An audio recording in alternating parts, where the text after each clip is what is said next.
അങ്ങനെ കാത്തിരുന്നു സൺഡേ. അപ്പോൾ ഈ സൺഡേ ഇതുവരെ എങ്ങും പോയിട്ടില്ല, അത്ര സ്ഥലത്ത് പോകാൻ.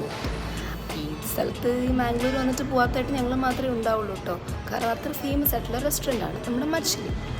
അപ്പോൾ ഈ 4 വർഷത്തിനിടയ്ക്ക് നമ്മളിവിടെ വരാത്തതിൻ്റെ കാരണം ഇതൊക്കെ തന്നെയാണ് കേട്ടോ. ഈ തിരക്കോർത്തിട്ട് അങ്ങനെ വർഷങ്ങളുടെ കാത്തിരിപ്പിന് ശേഷം നമുക്ക് സീറ്റ് ഇട്ട് കഴിഞ്ഞപ്പോൾ പെട്ടെന്ന് തന്നെ ഫുഡൊക്കെ വന്നിട്ട് നമ്മളവിടെ നിന്ന് കുറച്ച് സീ ഫുഡൊക്കെ ഓർഡർ ചെയ്തിട്ടുണ്ടായിരുന്നു. അങ്ങനെ നല്ലൊരു മീൽസൊക്കെ തട്ടിയിട്ട് ചുമ്മാ അമ്മങ്ങട്ട് വരെ ഇങ്ങനെ കടകളൊക്കെ കാണാൻ നോർത്ത് ഇറങ്ങി. അങ്ങനെ അവിടെ ചെന്നപ്പം എനിക്കൊരു മെറ്റീരിയൽ ഒത്തിരി ഇഷ്ടമായിട്ടോ കണ്ടിട്ട്. അപ്പോൾ ആ ചേട്ടൻ പറഞ്ഞു 1 മീറ്ററിന് 2000 രൂപയാണ്. അന്ന് ചേട്ടൻ തന്നെ വെച്ചു, എനിക്ക് വേണ്ടെന്ന് പറഞ്ഞു. അവിടെ നിന്ന് പെട്ടെന്ന് തന്നെ ഇറങ്ങി.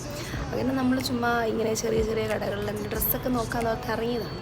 അങ്ങനെ ഒരു കട പോലും വിടാണ്ട് എല്ലാ കടയും കയറി ഇറങ്ങി കണ്ടു. കാണുന്നതിന് ചിലവൊന്നുമില്ലല്ലോ. അങ്ങനെ നമ്മൾ ഈ തെരുവിൻ്റെ ഒരു തെരുവോട്ട് അറ്റത്തെ എൻ്റെ വരെ നടന്നു. അങ്ങനെ നടന്ന് കണ്ട് കണ്ട സാധനങ്ങളൊക്കെയും കൂടെ പോന്നു.